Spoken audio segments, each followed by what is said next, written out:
열린교회 성도 여러분 안녕하세요. 5월 29일 매일 성경 묵상 함께 하겠습니다. 오늘 묵상할 말씀은 사도행전 13장 13절부터 31절의 말씀입니다. 함께 읽겠습니다.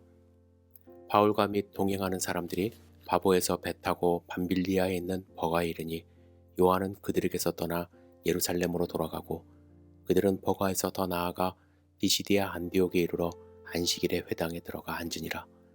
율법과 선지자의 글을 읽은 후에 회당장들이 사람을 보내어 물어 이르되 형제들아 만일 백성을 권할 말이 있거든 말하라 하니 바울이 일어나 손짓하며 말하되 이스라엘 사람들과 및 하나님을 경외하는 사람들아 들으라. 이 이스라엘 백성의 하나님이 우리 조상들을 택하시고 애굽 땅에서 나그네된 그 백성을 높여 큰 권능으로 인도하여 내사 광야에서 약 40년간 그들의 소행을 참으시고 가나안 땅 7족속을 멸하사 그 땅을 기업으로 주시기까지 약 450년간이라. 그 후에 선지자 사무엘 때까지 사사를 주셨더니 그 후에 그들이 왕을 구하거늘 하나님이 베냐민 지파 사람 기스의 아들 사울을 40년간 주셨다가 패하시고 다윗을 왕으로 세우시고 증언하여 이르시되 내가 이새의 아들 다윗을 만나니 내 마음에 맞는 사람이라 내 뜻을 다 이루리라 하시더니 하나님이 약속하신 대로 이 사람의 후손에서 이스라엘을 위하여 구주를 세우셨으니 곧 예수라. 그가 오시기에 앞서 요한이 먼저 회개의 침례를 이스라엘 모든 백성에게 전파하니라. 요한이 그 달려갈 길을 마칠 때에 말하되 너희가 나를 누구로 생각하느냐 나는 그리스도가 아니라 내 뒤에 오시는 이가 있으니 나는 그의 신발끈을 풀기도 감당하지 못하리라 하였으니 형제들아 아브라함의 후손과 너희 중 하나님을 경외하는 사람들아 이 구원의 말씀을 우리에게 보내셨거늘 예루살렘에 사는 자들과 그들 관리들이 예수와 및 안식일마다 외우는 바 선지자들의 말을 알지 못하므로 예수를 정죄하여 선지자들의 말을 응하게 하셨도다. 죽일 죄를 하나도 찾지 못하였으나 빌라도에게 죽여달라 하였으니 성경의 글을 가리켜 기록한 말씀을 다 응하게 한 것이라. 후에 나무에서 내려다가 무덤에 두었으나 하나님이 죽은 자 가운데서 그를 살리신지라. 갈릴리로부터 예루살렘에 함께 올라간 사람들에게 여러 날 보이셨으니 그들이 이제 백성 앞에서 그의 증인이라. 아멘. 사도 바울이 하나님의 부르심을 받고 안디옥 교회에서 파송을 받아 바나바와 함께 출발을 했습니다. 바나바는 사도 바울이 하나님의 일을 할 수 있도록 힘써도온 동력자입니다. 바울에게 큰 힘이 되었습니다. 그리고 그들이 살라미에 이르렀을 때 바나바의 생질이었던 마가 요한이 합류했죠. 이 세 사람이 한 팀이 되어 선교를 하게 되었습니다. 출발은 아주 좋았습니다. 거침없이 복음을 증거했고 박수 엘루마와 대적하여 승리를 경험합니다. 하지만 출발한 지 얼마 되지 않아 버거라는 곳에 이르렀을 때 시련이 시작되었습니다. 먼저 일어난 시련은 팀워크가 깨진 것입니다. 이유는 마가 요한이 예루살렘으로 돌아가 버렸기 때문이죠.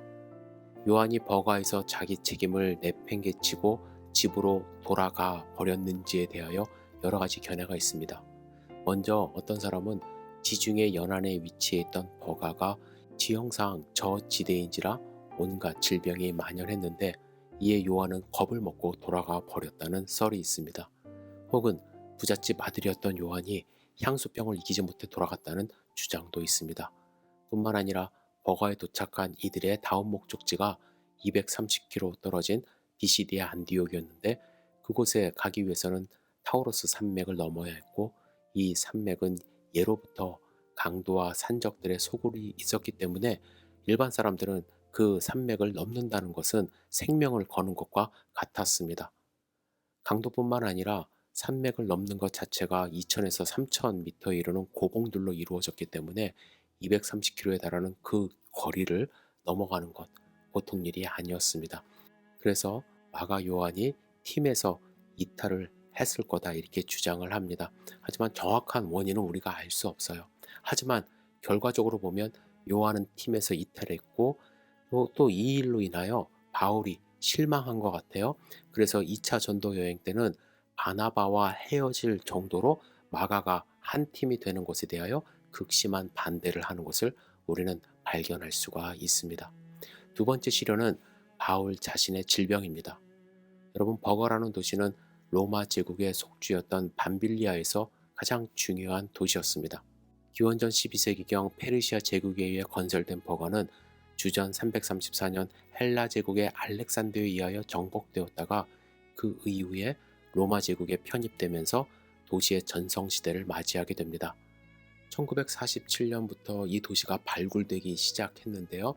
유적터를 직접 찾아가 보면 그 규모에 압도당한다고 합니다. 야외 경기장이 있었고 극장, 시장, 신정 등 그 도시가 얼마나 번성한 도시였는지를 우리는 눈으로 볼 수 있다고 합니다. 그런데 이상한 일이 생겼습니다. 바울은 인구가 많은 이 대도시를 그냥 지나쳐 곧장 비시디아 안디옥으로 향했다라는 거예요.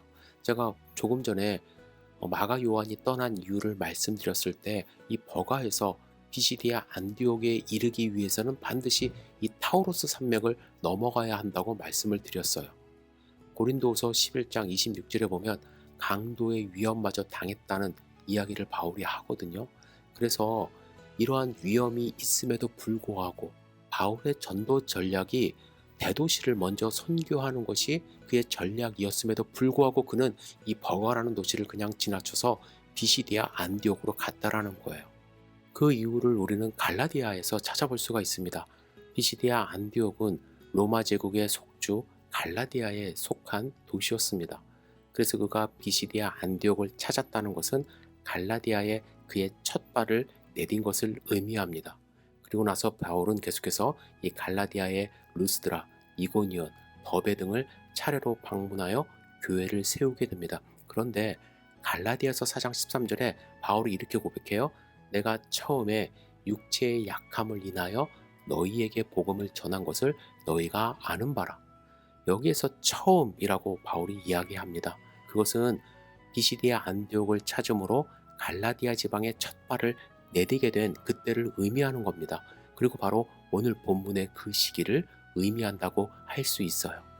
그래서 바울이 버가를 그냥 지나쳐서 비시디아 안디옥을 찾아가 복음을 전하게 된 이유를 우리는 그의 육체의 약함 때문이었다는 것을 발견하게 됩니다. 여러분, 육체의 약함은 단순한 체력이 좀 약해졌다 이것이 아니에요. 체력이 약한 사람이 버가에 머물지 않고 험준한 줄령을 넘었다라는 것이 이해가 되지 않죠. 거기서 체력을 회복할 시간을 좀 가지면 됐을 것인데, 그죠? 여기서 그의 약함이라는 것은 고칠 수 없는 어떤 질병을 앓게 되었다라는 것을 의미합니다. 그래서 그곳을 떠날 수밖에 없었다라는 거예요. 바울이 버가에서 알았던 질병이 무엇인지는 확실하진 않아요. 하지만 우리가 추측해 볼 수 있는 것은 바울이 저지되었던 버가에서 풍토병에 걸렸을 가능성이 있다라는 거예요. 당시의 의료 수준으로는 이 풍토병을 치료할 수 있는 가장 좋은 방법이 그 지방과 정반대되는 기후를 찾아가는 것입니다. 그래서 습하고 고온이었던 버가를 떠나서 건조한 해발 1000m의 비시디아 안디옥으로 간 것이라고 추측할 수 있습니다. 세 번째로 우리가 알게 되는 사도 바울의 시련은 시기하는 무리들입니다. 오늘 본문이 아니라 내일 본문에서 우리는 맞닥뜨리게 되는데요. 사도 바울이 오늘 본문처럼 안디옥에서 복음을 전하자 많은 사람들이 그의 복음에 관심을 갖기 시작했고 그에게 모여듭니다. 44절에 내일 우리가 함께 읽을 텐데 그 다음 안식일에는 온 성이 다 하나님의 말씀을 듣고자 모였다라고 말씀합니다. 그런데 이렇게 복음을 잘 전할수록 나타나는 현상들이 있습니다. 그것은 반드시 시기하는 자들이 일어난다라는 거예요. 그런데 이렇게 시기하는 자들 결코 일회성으로 끝나지 않습니다. 단순히 사도 바울이 잘 되는 것을 질투하는 것이 아니라 이 질투가 가득해서 그를 죽이고자 달려드는 일까지 생깁니다. 또 선동을 합니다. 혼란을 일으킵니다. 그래서 데살로니가에서는 시장의 깡패들을 동원하여 바울을 잡으려고 했고 그것도 모자라서 이웃 마을로 피해 있는 바울을 끝까지 잡으려고 하는 악착 같은 모습도 보이기 시작합니다. 여러분, 오늘 본문을 통해서 드리고 싶은 말씀이 있어요. 복음 전파 결코 쉬운 일이 아닙니다. 사탄은 여러 가지 방법으로 복음 전파를 방해합니다. 팀워크를 깨뜨릴 수도 있고요. 육체적인 약함을 줄 수도 있고요. 또 시기 질투하는 사람을 보낼 수도 있습니다. 하지만 우리가 알아야 될 것, 그럼에도 불구하고 바울은 끝까지 복음을 아끼지 않고 예수 그리스도의 복음을 전했다라는 거예요. 여러분, 우리는 어떻게 이 복음을 전하며 살고 있는지 스스로 돌아볼 수 있기를 부탁을 드립니다. 복음 결코 쉬운 방법으로 그냥 자연스럽게 전해지는 것 없습니다. 여러분들의 희생이 따라야 되고, 여러분들이 하나님을 사랑하는 마음으로 복음을 전파할 때 그 복음의 역사가 일어날 줄 믿습니다. 기도하겠습니다. 사랑과 은혜가 충만하신 아버지 하나님, 주님의 은혜에 감사드립니다. 초대교회 성도님들의 목숨 건 복음 전파로 인하여 우리들이 예수 그리스도의 복음을 받아들였음을 감사할 수 있도록 인도하여 주시고, 우리도 그 복음에 걸맞는 삶을 살아갈 수 있도록 축복하여 주시옵소서. 예수님의 이름으로 기도드렸사옵나이다. 아멘.